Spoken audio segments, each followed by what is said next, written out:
right, practice over. Got another one tomorrow morning, and then they go home for break. Any questions? Rich, talked an awful lot this spring, but you drill down a couple of positions maybe. Start with offensive line. You got some guys coming back, transfers. Do it? as Who? well. Huh? Who?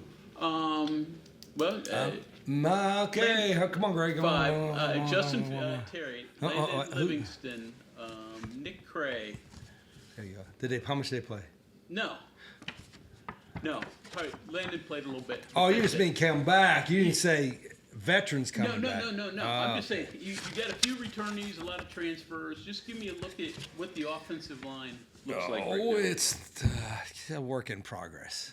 Good group of guys. You got good coaches.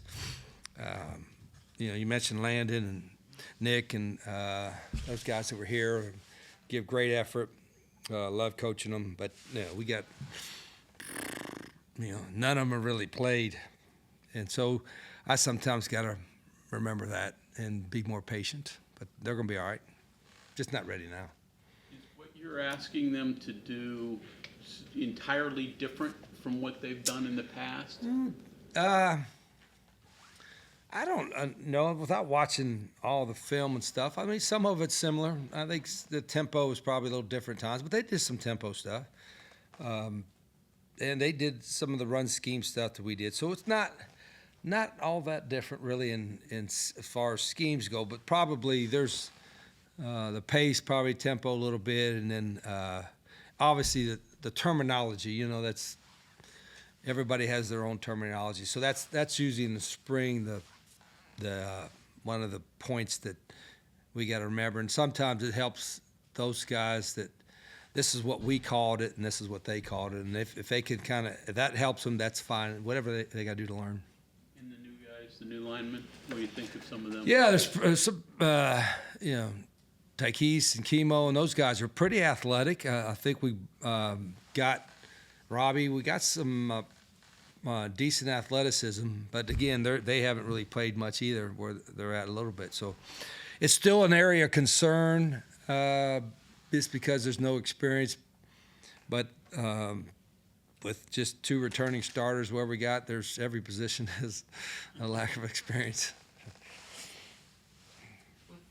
With the spring break and having them gone, is it in your time, is it good to kind of have that break, or would you rather them go straight through and then break off? I mean, what's it been for you, kind of? Yeah, I've always, it seems like me, I don't know if I've ever had it where they didn't have a break, so I couldn't speak on to the otherwise, but they're probably happy to have a break from me, and I'm a little bit happy to have a break from them.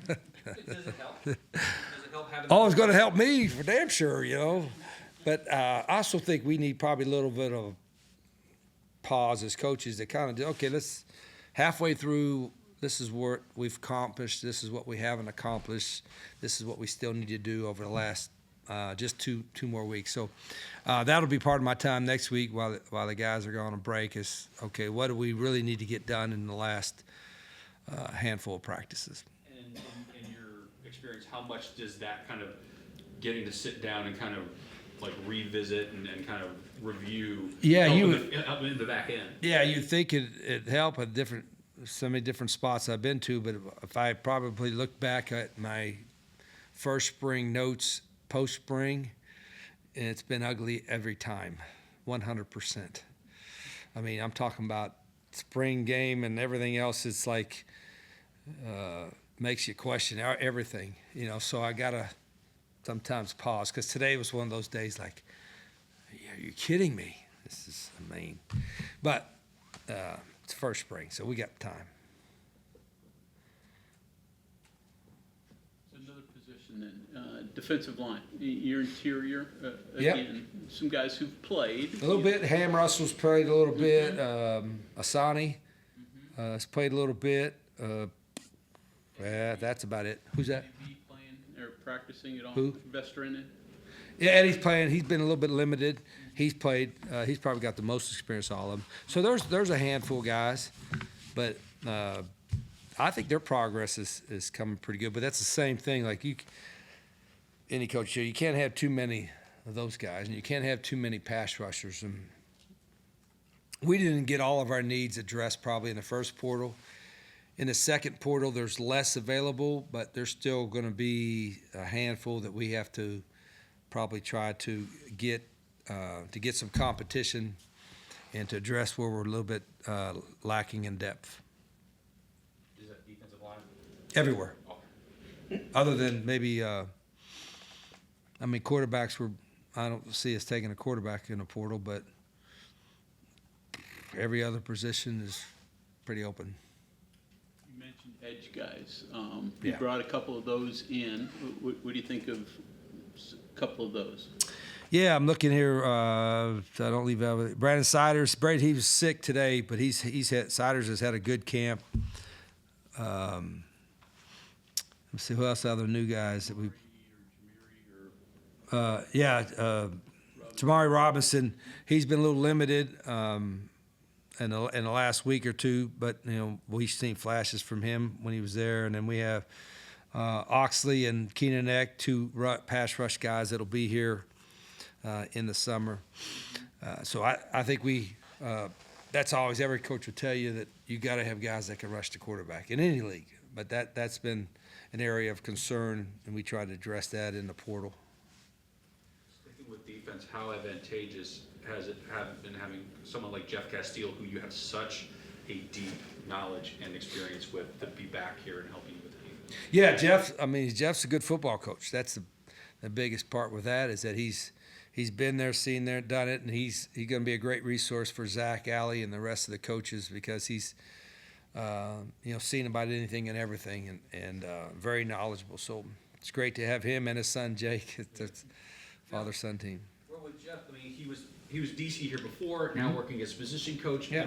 How does that dynamic feel when you were running the defense at one point, but now you're kind of helping someone? Everybody got their role. Mm-hmm. Be as good as you can in the role you got. You know what I mean? So Zach's in charge of the defense, and then Jeff can help. And those guys will all, you got to, understand that, where it is. And Jeff's not an ego guy. Jeff's not one that, hey, I was this or that. No. Jeff Castile is just a really good ball coach. And, of course, I think he's a great person, too, great family. So, as I said, it's good to have him there. And I know some of the stuff that he's done in the past is similar to some of the stuff Zach's doing. So that's a good combination. Did you have to talk him out of retirement, or did he call you and say, hey? I've been talking to him for a couple of years. When I was down in Jack State, in fact, I brought him down last year, right? Brought him down last year for a little bit as a consultant, I said, I can't pay you much, but I can get you some place to live and give you a few free meals. And Jake was on the staff, so he'd come down and see his son. So he came down for a few weeks and helped us out a little bit. And then so when I got here, I said, are you really retired, or would you? And he still wants to coach ball. He's a football coach. When does a team start developing the personality? It can't do it yet because you don't have everybody here and you don't have known leaders. How does that come about? Good question. I've always thought, do they get the personnel in the first off season when we do the winter workouts and the tour duty? Do they get it after the first spring? I think it's probably more after the summer's over, maybe in the first 2 weeks of fall camp, because you're still going to have new guys. And then, unfortunately, cutting the roster down to 105, our roster's probably not going to get determined until camp. And that's where it's a little bit more difficult, with the goalposts moving, whatever, that we still not sure who the whole rosters are going to be probably until midsummer. And when that is done, you would hope that everything you're getting taught and trying to get done, they'll form their personality. So I would suspect that it's starting to form now. It'll be finalized at the end of the summer. You can't get leaders yet until you have guys that know their players. So Yeah, you might get a little bit, but I think because everything is new to all of them, it's hard for a couple of them to emerge as, I'm not worried about the raw part of it, but just I like leadership that teaches. In other words, tell them, about this is where you line up, or this is where the play is, or this is what your assignment is. And you like to have one at every position that it helps the coaches. Now, I got a bunch of coaches, so we shouldn't have to have that help. But eventually we'll get to the point where there's probably one guy at every position that kind of helps the other guys at the position, what the schemes are, their assignment, and all that kind of stuff. It's like in quarterback. I mean, all of them are progressing well, but they're all trying to learn it for the first time too. So it takes a little time.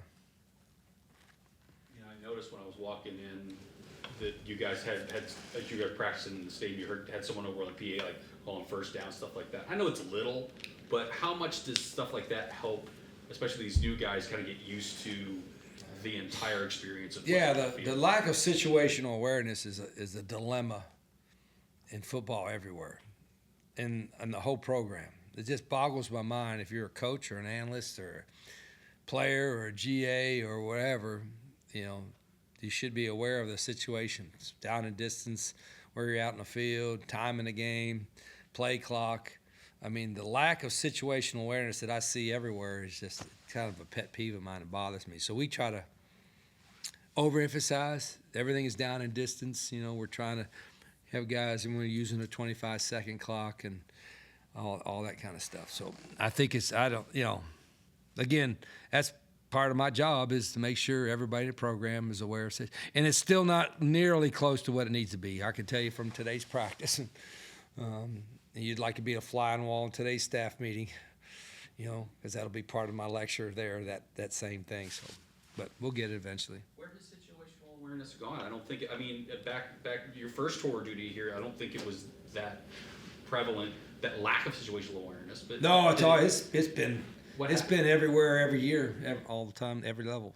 I mean, how many times you watch? How you get a delay game? How many times the NFL gets down to 1 second before they snap the ball because they want to be in the perfect play every time, and so they drop it all the way down to 1 second. So the defense can disguise for 24 or 39 seconds because you're going to snap it with one. So I don't, but that's also like you're in 35-yard line going in, and it's third down and 5. You're in 4-down territory, so you're not going to take a sack. You're not going to lose yardage. If it's 4th and 2, you might be able to go for it there. It's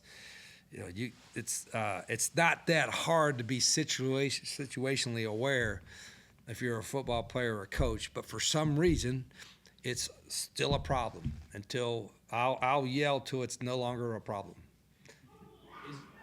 There you go. Is that where the kind of the quick guys come in for you? Because you can process that quickly and go, okay, this is down, this is your line. I'll give you a situation. You guys, I know, would be very critical of coaches, which you should be if this happens, and it has still happened to me in last year times. Like it's third down, and whether you're getting ready to have to maybe punt it or you're getting ready to put your punt return unit in.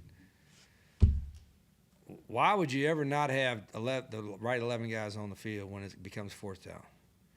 So how much lack of awareness do you have to have 10 guys or 12 guys and sometimes 10 guys on the punt block team? I mean, it's third down. Potentially you're going to have to punt it or punt return it. So those guys should be already up, helmet on, butt strapped, and ready to go. And then all they're doing is waiting for the call and they run on the field. Like people put those little mats on there with circles. You ever see those? They put mats on there and right in the middle of the field, and they got 10 circles. Well, so that's what you got to do. You got to make them stand on a mat. What if the ball's down there?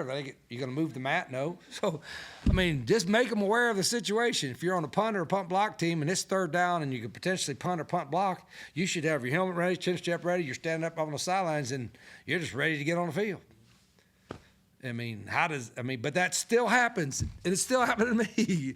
And this last year, not much, but it still happens, and I see it in games, and it just drives me crazy. It shouldn't, but it does. Slow news day.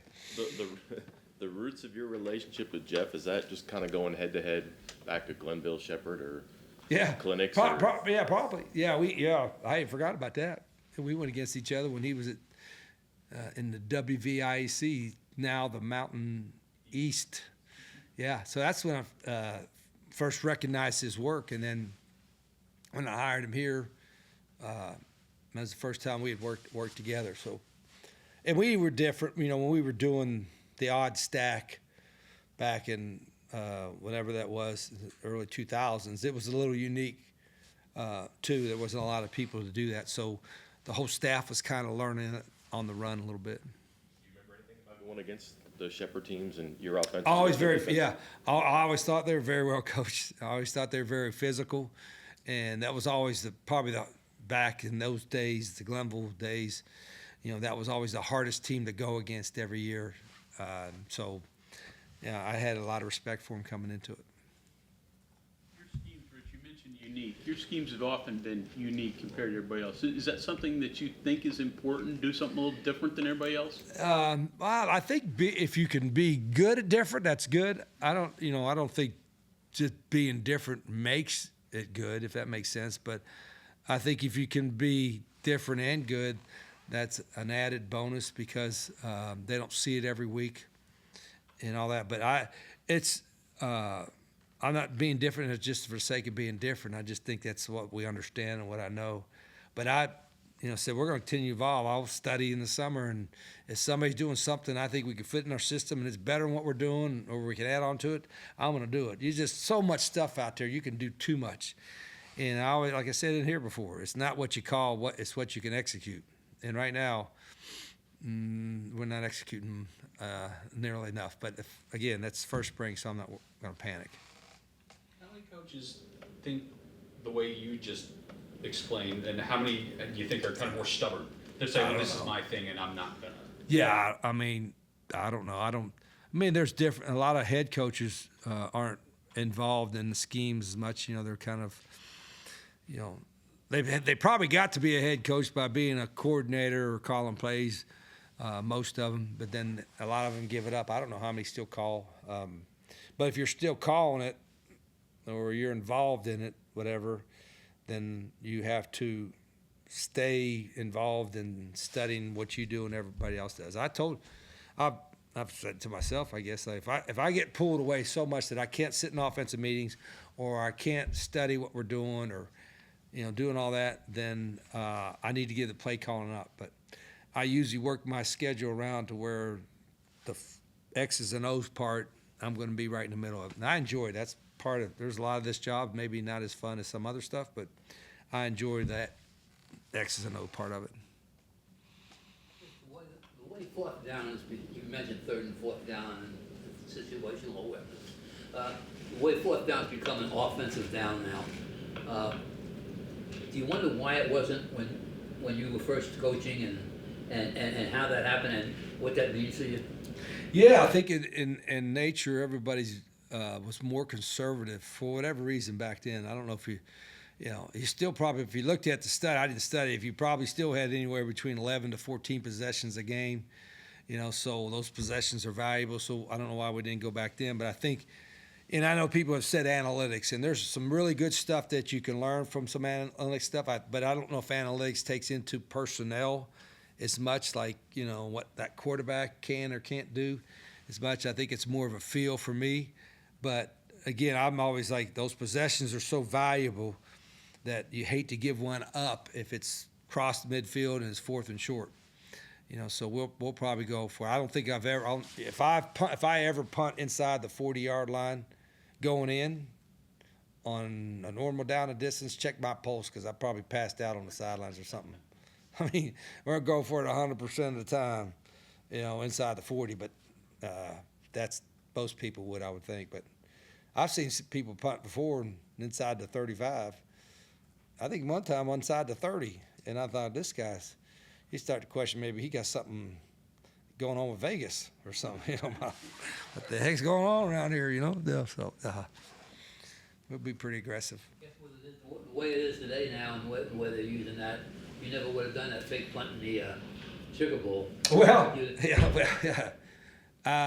that was, I'm a little more conservative, like, you don't want to put your defense in a bad spot, but I do, somebody asked me about that, Bob, and it looked like a little risky, but at the time we weren't really stopping them. And I said, well, they're either going to go 40 or 80 with it, so we might as well go ahead and try to get, but that was a situation where, I'll tell you, you might have heard the story. We had run a spread punt, and if we got a certain look, like a man coverage look, and they're running off with us, then we see it up in the box, and then we get ready to run the fake the next time. And so earlier in the game, they gave us the look we wanted to run a fake it, but that was the first time we look at it. So whatever it was left in the game, 4 or 5 minutes left, and the coach that was in the box is supposed to tell me, Coach, we got the look, let's call it, let's go. All right, so I'm like, all right, here we go, we got to win the game. And they've been giving us a look. Let me know if we got the look, right, Coach? Let me know if we got the look. Well, we line up in there, and do we have it? Do we have it? Crickets, nothing. He didn't say it, so I'm like, let's run it. And then we caught it and made it. And then I got on the coach's ass. I'm like, what the heck are you doing? He said, I ain't making that call. Are you kidding me? No. So anyway, we're like a little bit lucky it worked out. Do you ever run the tush push, or even ever? Oh over yeah. center? We're quarterback sneak. Yeah. We're passionate about it. Yeah. We're not good as Philly's good at it because they're just really good at it, but they also got a quarterback that squats like 650. You know what I mean? Jalen is going to push it. He's going to push the pile himself a little bit there. So, but yeah, we've been running it for a few years. Okay, thank you very much.